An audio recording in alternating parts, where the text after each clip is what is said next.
Au dernier paragraphe sur la loi d'Ohm. La loi d'Ohm, elle dit que U est égal à R fois I. Et en utilisant cette loi d'Ohm, qui est valable donc pour ce qu'on appelle les conducteurs ohmiques, les résistors sont des conducteurs ohmiques. Donc en utilisant cette loi d'Ohm et vos précédentes mesures, calculez la valeur des résistances du circuit. Alors pour R1, on avait mesuré la tension. On avait trouvé UAF qui était égal à 9,37 volts. Et puis I, c'est l'intensité du courant qui passe dans la résistance, donc I1. Alors, si on cherche R ici, qu'on isole R, pour calculer R, il va falloir faire U divisé par I. Donc voilà, U divisé par I en règle générale. Et pour R1, on va prendre U aux bornes de la résistance 1 qui était notée UAF et on va diviser par I1. Voilà ce qui nous fait 9,37 volts divisé par 0,20 ampères. Et donc si vous tapez le calcul, vous trouvez environ 46,9 ohms. Ensuite, on va faire la même chose pour R2. Alors R2, si on regarde au niveau du schéma, R2, le courant qui passe dans R2, c'est I2. Et puis au niveau de la tension, quand on avait mesuré la tension, c'était UFC, qui valait 2,63 volts. Donc,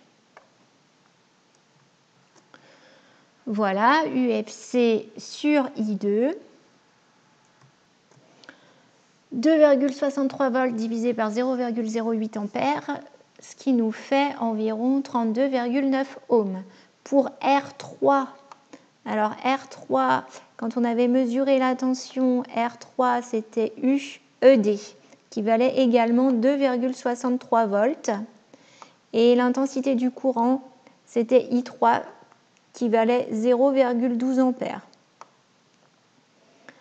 Donc on procède au même calcul.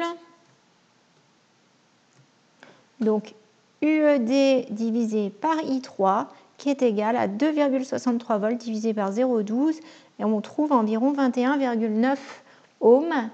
Et on nous demande de comparer nos résultats avec les valeurs indiquées sur celle-ci.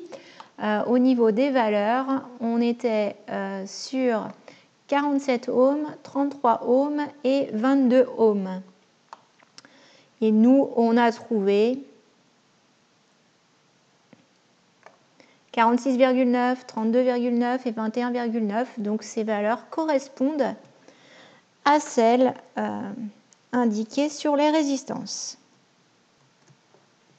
On trouve bien les mêmes résultats.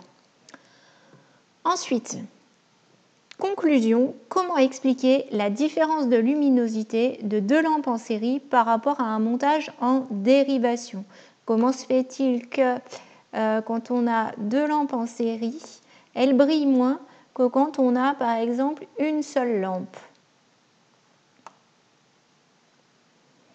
Bien, il va falloir reprendre les différentes lois qu'on a vues.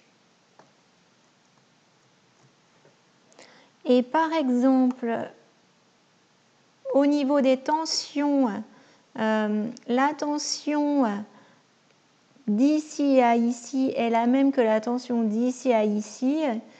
Et pour chacune des lampes L1 et L2, on a donc des tensions plus faibles.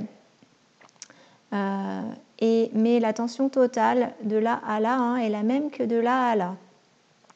Ensuite, ces lampes, comme elles sont deux, le courant va avoir plus de difficultés à passer dans cette branche-là, puisque la résistance va être plus importante.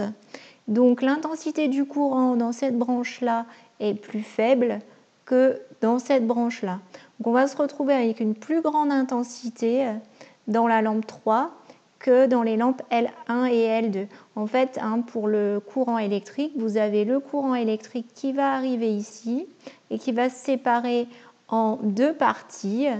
Une partie qui sera moins importante parce que la résistance, il est plus difficile de passer ici.